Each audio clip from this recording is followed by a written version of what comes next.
When I was 13, I lived in a medium-sized town near a forest reserve, about 2 minutes away from home. My family and I often used to walk along those trails. They twisted and turned, so in some spots, you couldn't see very far ahead. It was October, but the trees still had leaves on them. One day after school, I got home, dropped my backpack on the floor, and walked into the kitchen, which faced the backyard. That's when I saw something strange. There was an animal, about the size of an adult man, on the ground about 3 meters away.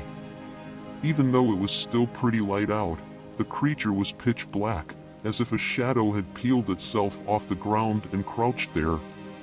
I froze, breathless, and just stared at it. Finally, the creature looked up at me and stayed completely still, with those dark eyes seeming to pierce into my soul. Then it stood up, revealing extremely long legs, and with incredible speed, it jumped over our backyard fence. I was so shocked I just stood there, terror written all over my face. Eventually, I snapped out of it, and being the reckless teenager I was, I ran out into the street, looking both ways. To my left, I saw it again. It saw me too and took off running down the street toward the trail that led to the forest reserve. I followed it. As I walked down the path, I noticed something strange. It was completely silent. Not even the slightest sound of insects could be heard. I felt a bit uneasy, but I kept going. Halfway down the trail, I saw it again. It was there, crouched over a dead deer in the middle of the path. Once more, I was paralyzed with fear. The creature noticed me, let out a deafening scream, and started running toward me. I ran back home faster than I'd ever run before. Maybe it didn't want to catch me, or maybe adrenaline does fascinating things, but I made it back, slammed the door shut, and collapsed.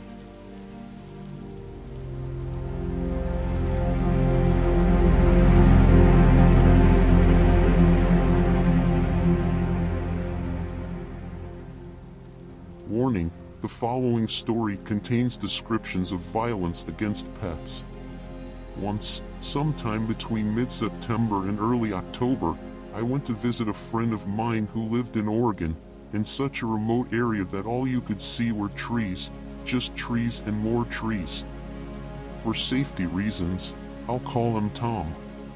He lived alone with his dog, a pit bull named Nemesis. Despite his breed, he was a very sweet and lovable dog. I lived in California, so the trip to Oregon was a hassle. But I'd known Tom since kindergarten, considered him my best friend, and knew he'd do anything for me, so the effort was worth it. I finally arrived at his small cabin. It wasn't exactly top of the line, just a 2-room cabin with a small living room and kitchen. As I got out of the car, I noticed a couple of things. First, it was incredibly quiet, you could hear a pin drop. Second, as I walked into the woods, I couldn't shake the feeling of being watched or followed. I greeted Tom at the door, we caught up on life, and I played with Nemesis for a bit. We spent the night hanging out until the early hours of the morning, around 3 a.m. Then, Tom showed me where I'd be sleeping. I unpacked, changed into my pajamas, and got ready for bed. Just an hour later, I started hearing noises outside. I couldn't quite tell what it was, but when I got up, I heard a distant scream, followed by a shriek and a woman's cry. At that moment, I jumped up and cracked open the window next to my bed. I listened for a few minutes, but everything had gone quiet again. I looked outside, thinking maybe I was just tired or hearing things. But just as I was about to close the window, I heard the scream again, a girl crying for help, followed by that same shriek coming from the woods. I ran to the door, throwing it open, and found Tom and Nemesis. "Did you hear that?" I asked. "Yeah, I heard it," Tom replied. "Let's go check it out." I was about to rush out when Tom stopped me, saying, "Wait, We shouldn't go without weapons. You never know." He walked over to a chest and pulled out a small pistol, handing it to me, and then grabbed his .22 rifle. The screams and shrieks were growing louder. Together, we ran towards the source of the noises. When we were about 15 meters from the forest, I shouted, "Hello? Is anyone there?" And as if in response, the cry for help echoed again. "Follow our voices," Tom shouted. After a few rounds of calling and responding, we saw the figure of a girl running through the underbrush and trees. As she got closer, we could see that her clothes were torn, and she had blood on her arm, legs, and abdomen. When she saw us, her face showed surprise, but she ran even faster toward us. When she reached us, she didn't slow down and nearly knocked me to the ground. Tom yelled, "What is that?" I looked over the girl's shoulder and saw it charging toward us on all fours.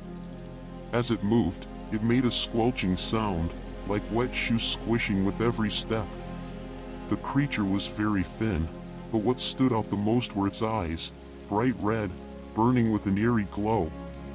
"Run! Run!" I yelled at Tom as I lifted the weakened girl. We made a mad dash back to the cabin.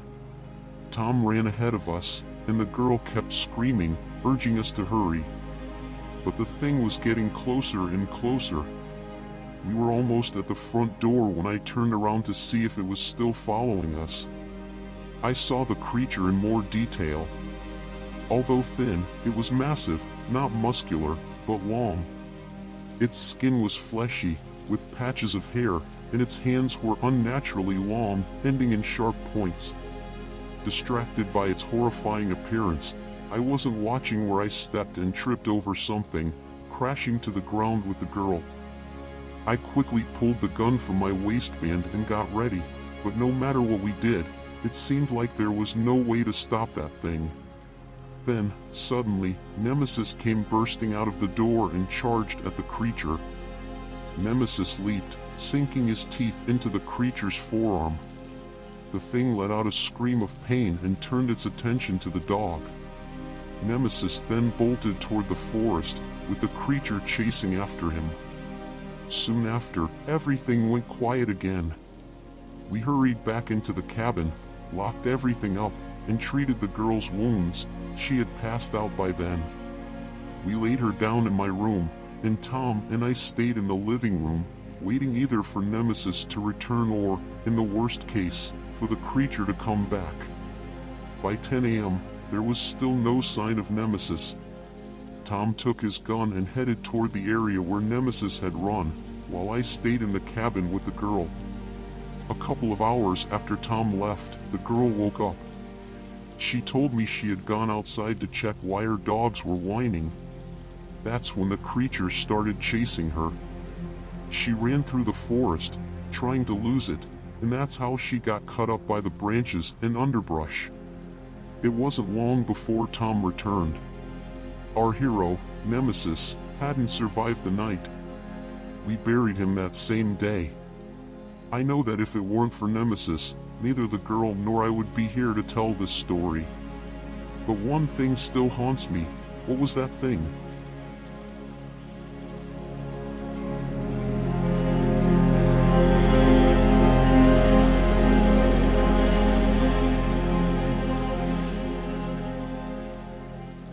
On June 26th, there were fires in Yosemite National Park here in California. These were the Washburn fires, which spread quickly and revealed something science cannot explain.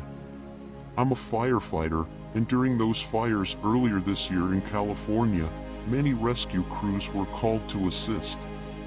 I swear on everything that matters to me in this life, there has to be some kind of monster or monsters in that national park. My team and I saw something that changed our lives forever. 2 days before we were sent to fight the Washburn wildfires, our captain told us they needed volunteers, and our department could send 4 of us. It was Javi, Emilio, Samuel, and me. When I got home, I told my wife what was happening and that I had to go help with the Washburn fires. At 3:30 a.m. on June 26th, I was woken up by a call from Samuel. "What's up?" I said. "Adam, I know it's early, but they've asked us to leave immediately. The fire is spreading fast, and the crews there need help on the northern front." I told him we'd meet at Emilio's house, and he said he'd already called Javi, who was on his way to my place. I got up and told my wife what was going on. She didn't say anything at first, just looked at me with concern. After a minute of silence, she finally said, "I love you. Please be careful." I responded, "I love you too. Don't worry, I'll be fine," and at that moment, I truly believed it.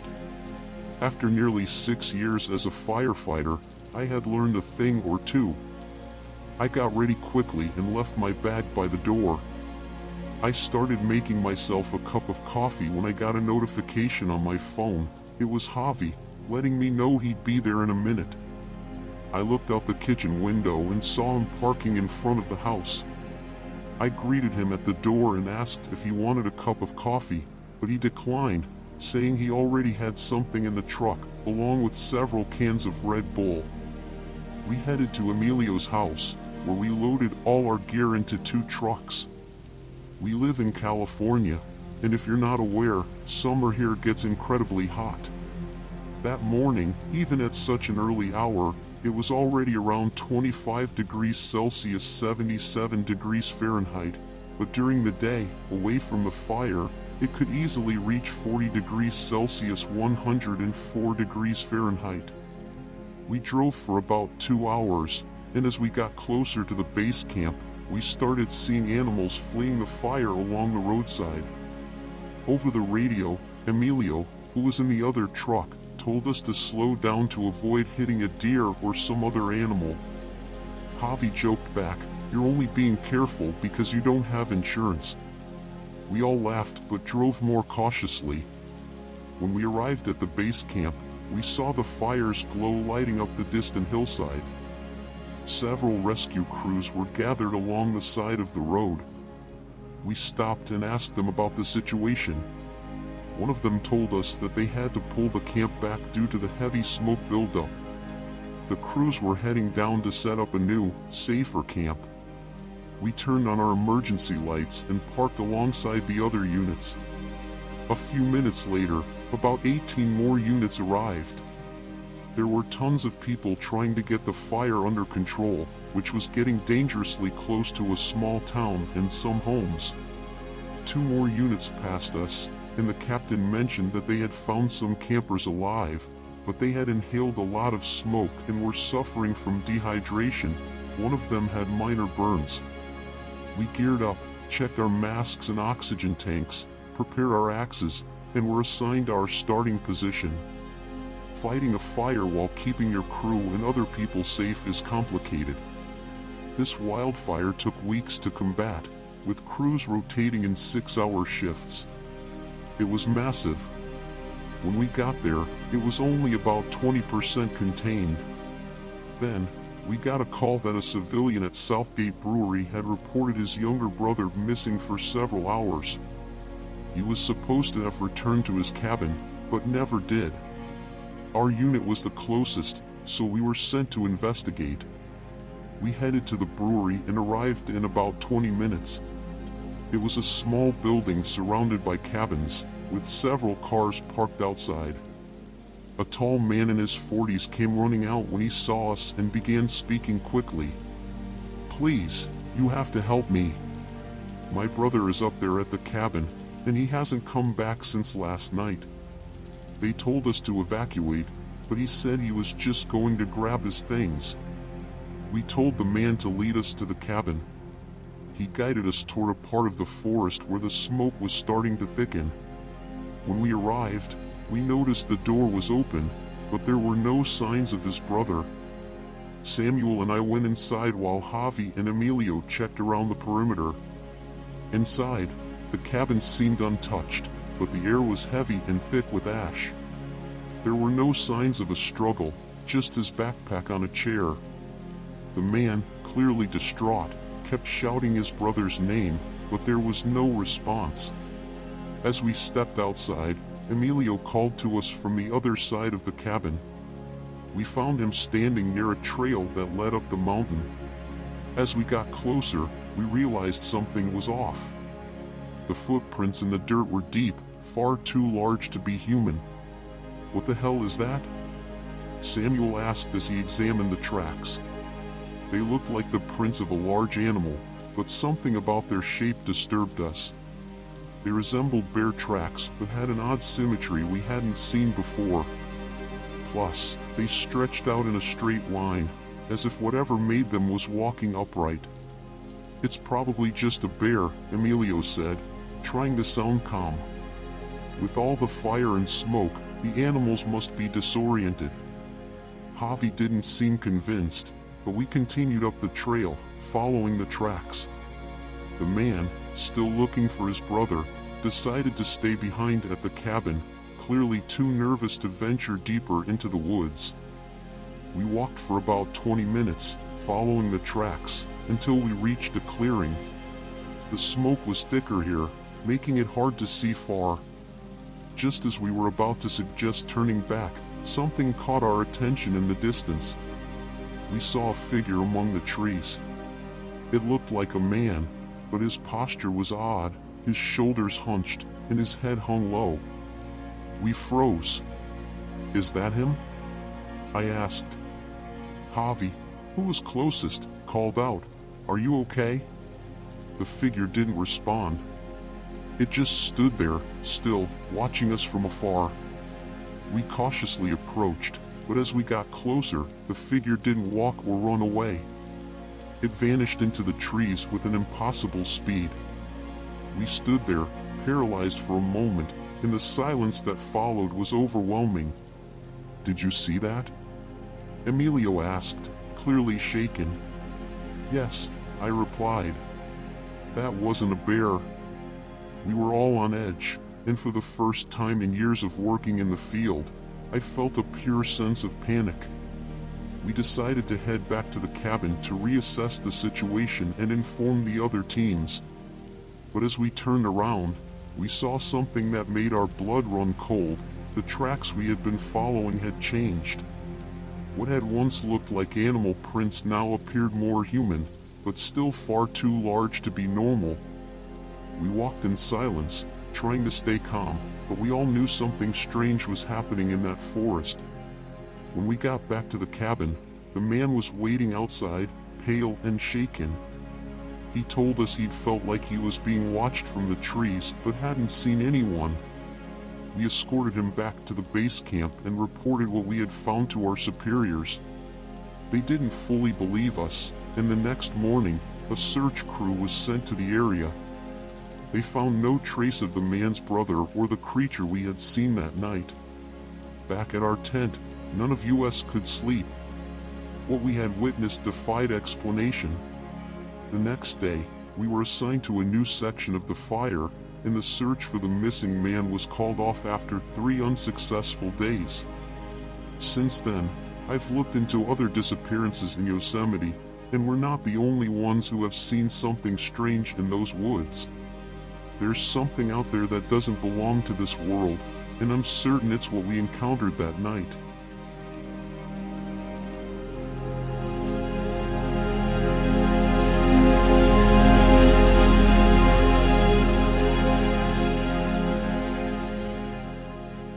About a year ago, I was hanging out with some friends at a church youth event in Ogden, Utah. Our bishop had taken us to a park to play some night games. After a couple of hours of fun, it was time to head out, but before leaving, I needed to use the restroom. I headed to the bathrooms, and when I got there, I tried to open the door, but it was locked. So, like any teenager in that situation, I decided to make do and went around the side of the building. Just as I was about to buckle my belt, the motion sensor lights on the building flicked on. I knew it wasn't me who had triggered them. What I saw under that light left me completely unsettled. There was a tall, thin creature that nearly reached the top of the light.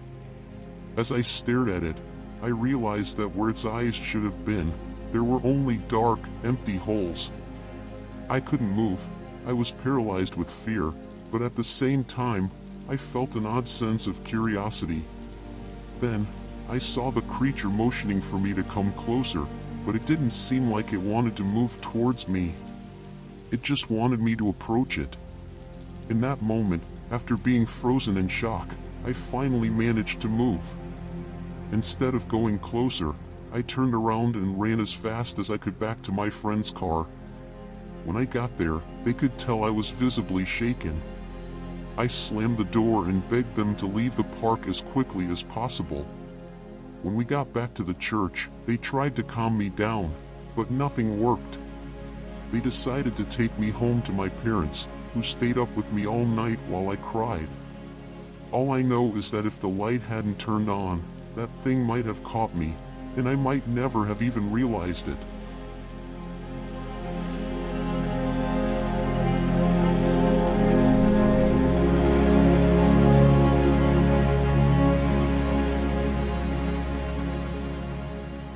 I was on my way to a local junkyard to get a fuel pump for my truck, a 2002 Ford Ranger, which, to be honest, was a complete wreck and barely ran. When I arrived, I saw tons of cars, some crushed and others in perfect condition. But the one that stood out to me was an old Volkswagen van from the 1970s. It was pretty beaten up. The junkyard was surrounded by dense forest, which gave the place an eerie vibe. I headed towards the van, and when I tried to open the door, it wouldn't budge. I took a closer look and saw a rusty piece of metal wedged between the door and the frame.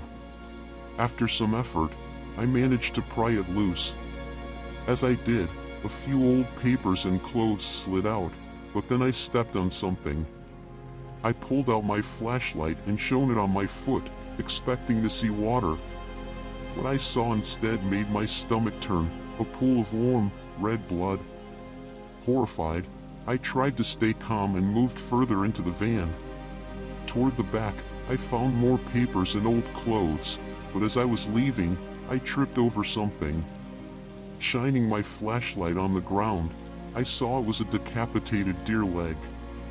I don't know how I missed it earlier, but at that moment, I was completely freaked out. I bolted out of the van as fast as I could. The next day, when I returned for the fuel pump, I glanced at the van again. I swear I saw two glowing red eyes staring back at me from the open door. I also caught a whiff of something foul, like rotting meat. I quickly left. I don't know what's going on with that van, but I hope they crush it soon.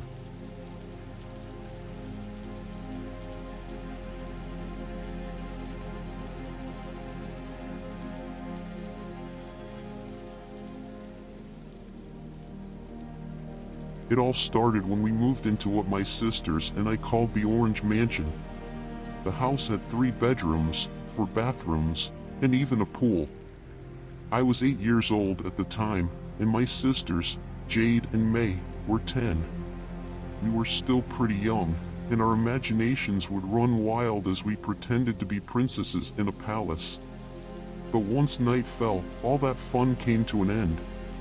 Every night, from the first one we spent there, we felt like something was watching us.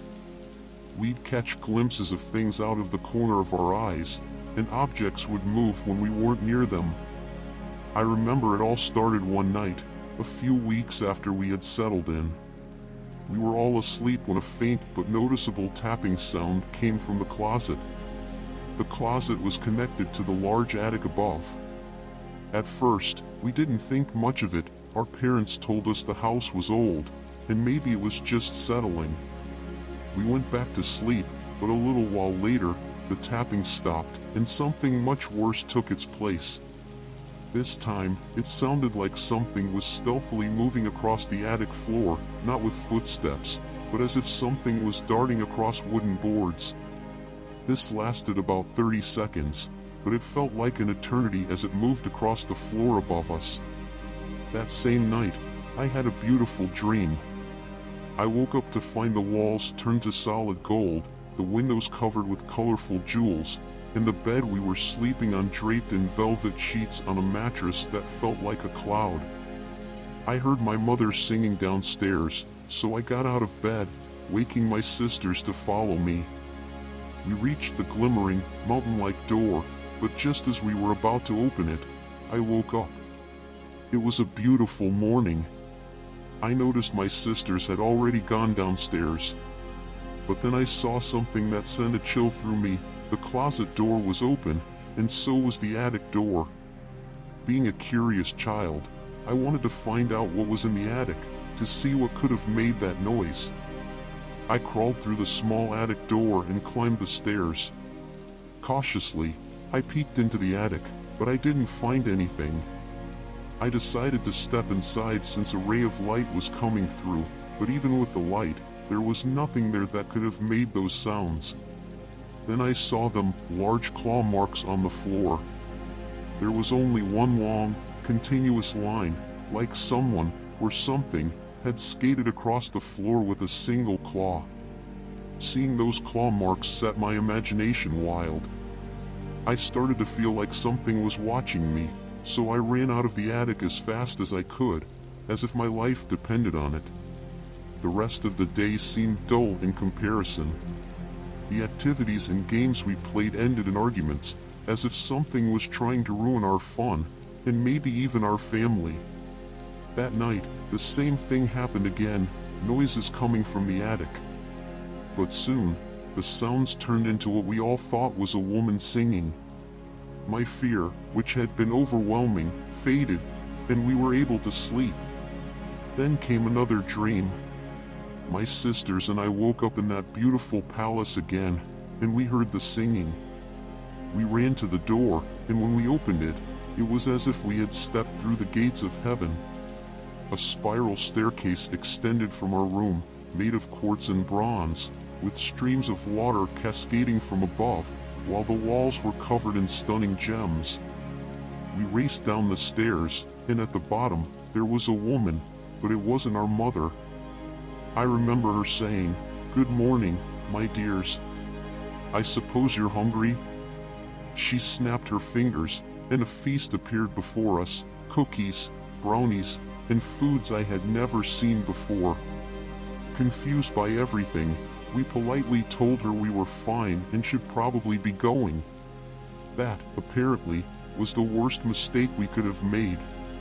The kind women began to transform into something I had never thought possible.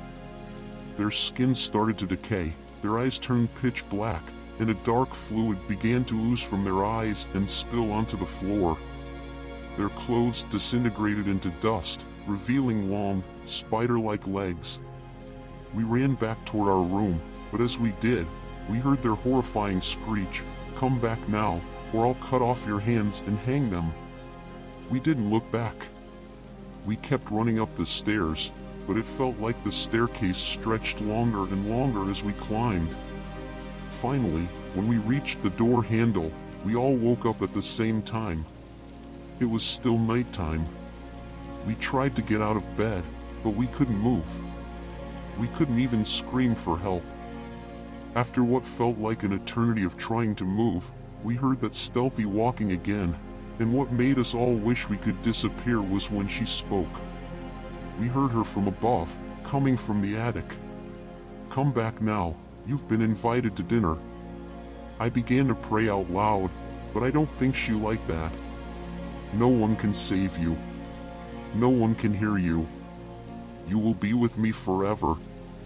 Then everything went silent, an absolute silence so profound that I could hear the ringing in my ears. The sounds of the night had completely vanished. Then, that thing above us let out the most terrifying scream I had ever heard. It was a mixture of sounds, the scream of a woman in pain and terror, a dark, demonic roar, and the sound of nails scraping across a chalkboard. It was louder than anything I had ever heard before. We all cried, but we still couldn't move. My heart was beating so hard I thought it might explode. But then I woke up again. It had been another dream. I looked over at Jade and May, and they were both sound asleep. May even had a slight smile on her face. Just when I thought it was over, the closet door slowly creaked open. There, staring at me, was that horrible dead woman. She, or whatever it was crouching on the floor, watching us, drooling. Even though I was young, I knew what it was doing. It was playing with my mind. She slowly closed the door and vanished into the darkness. When the sun finally came up, the first thing I did was run to my father to tell him everything. His face turned pale. He told my sisters and me to stay with our mother. We ran to her and stayed quiet, but then we heard my father shouting from downstairs, telling us to get out of the house. He called the police, and within 20 minutes, the place was swarming with officers. In the midst of all the chaos, I asked my father what was happening. All he told me then was that there was something in the house, something bad. My mother, my sisters, my father, and I soon found refuge elsewhere. It wasn't until I was about 10 years old that my father finally told me what really happened that morning. He said that he woke up early and found a strange liquid covering the floor, and the front door was full of deep scratches, as if someone had carved into it. That strange liquid led up the stairs, and when he looked up, he saw that long, distorted, disgusting thing staring at him from the top of the stairs. He said that before he could grab us, call our mom, and get the police, the thing vanished right before his eyes. When it disappeared, so did the scratches and the liquid, as if nothing had happened. He told me that when I had mentioned the creature, he knew he wasn't imagining things, so he went to investigate. When he opened the closet, the attic stairs were already down. At the top of the stairs, that sinister woman was sitting there. Her clothes were stained with a strange liquid that smelled rotten, and blood was dripping from her mouth. As she reached out toward him, her hands transformed into spikes that protruded from her body, with chunks of flesh falling off. After everything that happened, my family never returned to that house. We moved far away, trying to leave that horrifying experience behind, but for a long time, none of us could sleep peacefully. My father never spoke of what he saw that morning again, and my sisters and I tried to forget those dreams that tormented us night after night. But even though I've tried to bury it deep in my memory, there are times when, in the dead of night, I still feel like that presence is watching me. Even now, years later, when I close my eyes and the room is completely silent, I can still hear that chilling whisper, "Come to dinner." And then I remember that no matter how hard we try to escape, some memories, some presences, simply never leave us.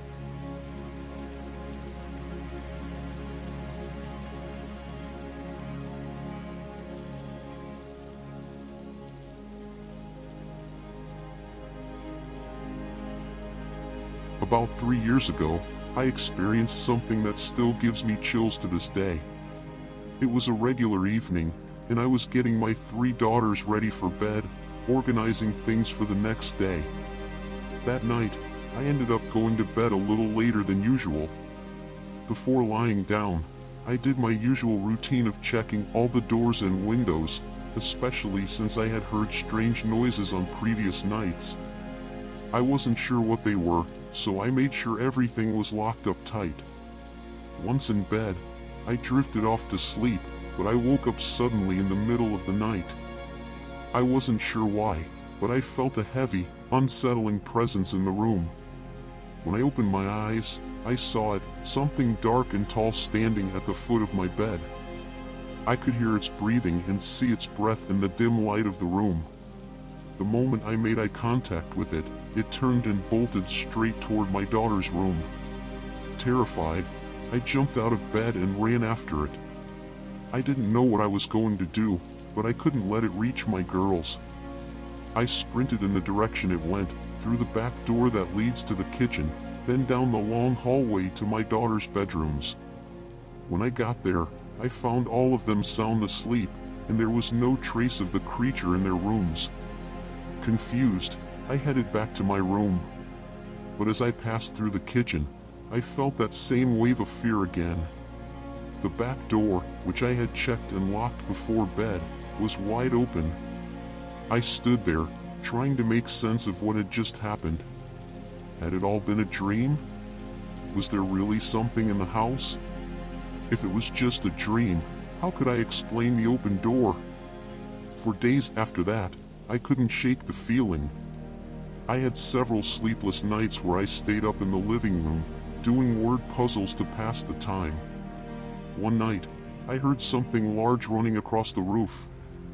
I was too scared to investigate, but I also heard strange noises coming from the woods behind our house, sounds I couldn't explain.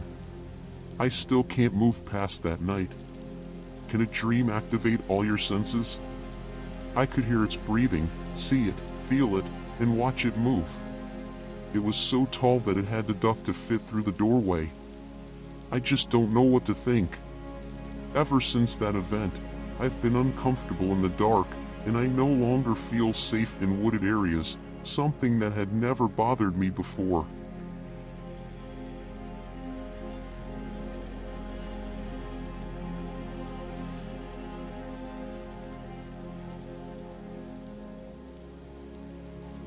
When I went to visit my aunt in Los Angeles during the school holidays, it was already past January 1999. I was looking forward to going back home to spend the rest of the month with my parents and siblings before returning to school. My mom had asked my grandfather to pick me up from my aunt's house, and we planned to take a bus back home. On the morning of Saturday, January 23, 1999, I was feeling impatient and just wanted to leave. So, my grandfather and I were dropped off at a Greyhound bus station, where we were supposed to catch a bus to San Francisco. When we arrived, I was really hungry, so my grandfather told me to wait at the station while he went to get some food. My grandfather was always a cheerful man and never worried about leaving me alone in public places. He didn't think it was strange to leave me there while he ran an errand. But I felt uneasy. I was only 13 years old, surrounded by our bags and a lot of strangers. A few minutes later, a middle-aged woman approached me. She was polite but firm and suggested I sit down and watch TV with her since there were many televisions connected to each seat that you could turn on with coins. At first, I hesitated, but my legs were tired from all the waiting. The woman helped me carry the bags to the benches, and we sat down. She gave me a few coins to activate the TV, and we started watching a black and white show. Then, she began making conversation with me. I told her that I was waiting for my grandfather, who had gone to get food. She nodded and said confidently, "Yes, I know." That's when I started feeling uneasy. How did she know I was waiting for my grandfather? Confusion turned into suspicion, and I wanted to get up and leave. But my legs wouldn't move. I was paralyzed. I looked at the woman, and she smiled at me, then nodded toward the TV screen, which had turned off. I sat there for a moment, and after what felt like an eternity, I shakily inserted another coin into the slot, and the TV came back to life. I stared at the screen, not really paying attention to what was on. My mind was racing, wondering why the woman was there and what might happen next. Despite my fear, I couldn't get up from the seat. I don't know why I stayed. I was scared and just wanted my grandfather to appear magically so we could wait for our second bus home. Almost as if the woman had read my thoughts, I heard her say, "Your grandfather is taking a little long, isn't he, dear?" I squirmed in my seat, desperately wanting to go home. After what felt like another hour, my grandfather finally returned, looking puzzled. He walked over to me and asked who had helped me with the bags, as they were too heavy for me to carry alone. He must have noticed something in my face, because his tone changed, and he asked gently, "Sweetheart, who's here with you?" I looked at him, confused, and when I turned to find the woman, I realized that she was gone. The station, once bustling with people, was now completely empty. It was just my grandfather and me. Later, when my grandfather dropped me off at home, I immediately told my mom about the woman at the bus station. She tried to calm me down, saying that perhaps the woman was an angel sent to watch over me. But now, looking back, I can't help but wonder who that woman really was, and what her intentions might have been. I suppose I'll never know.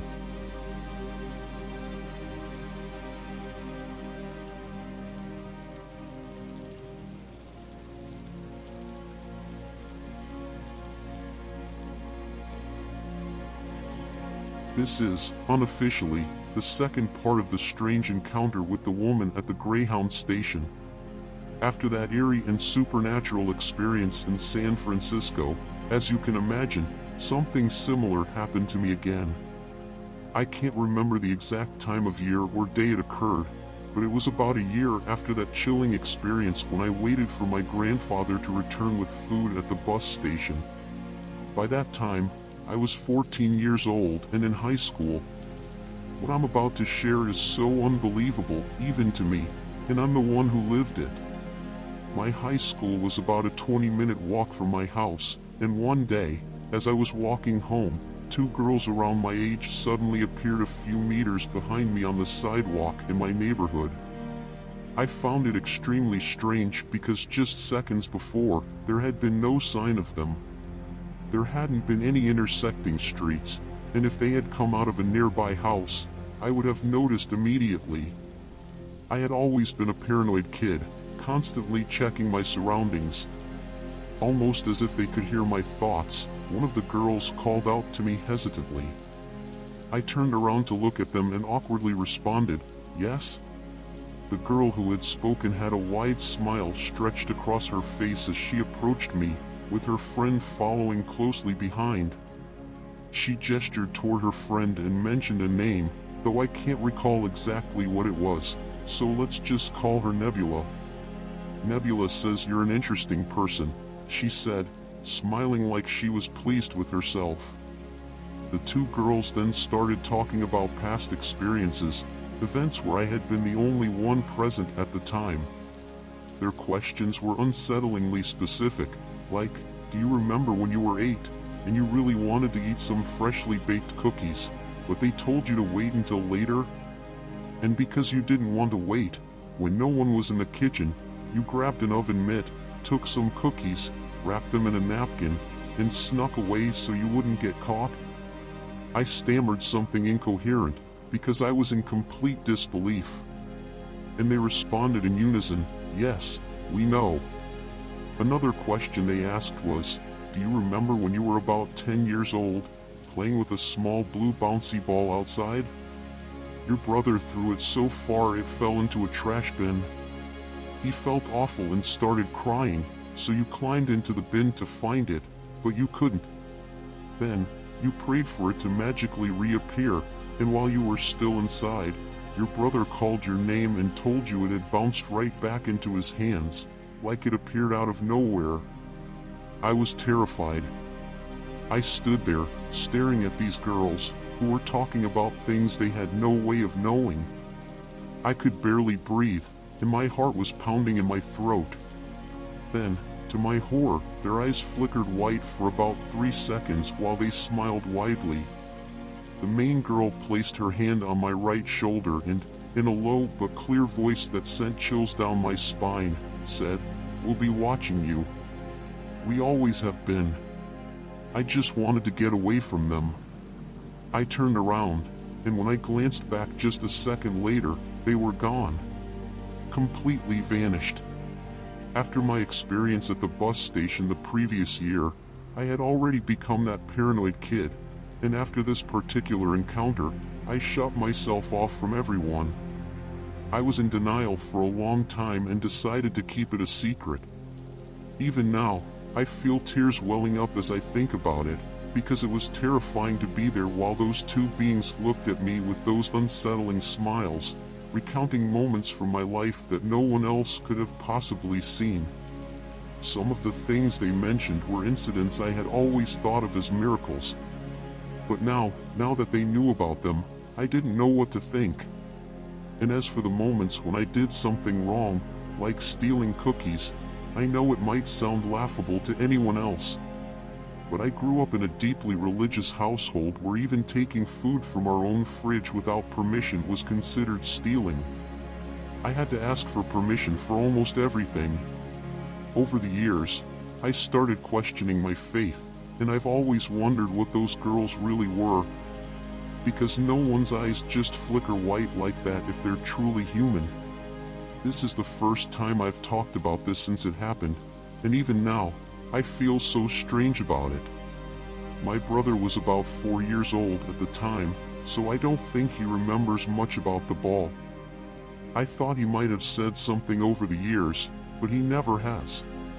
Have you ever experienced anything like this? Because now, I'm absolutely paranoid.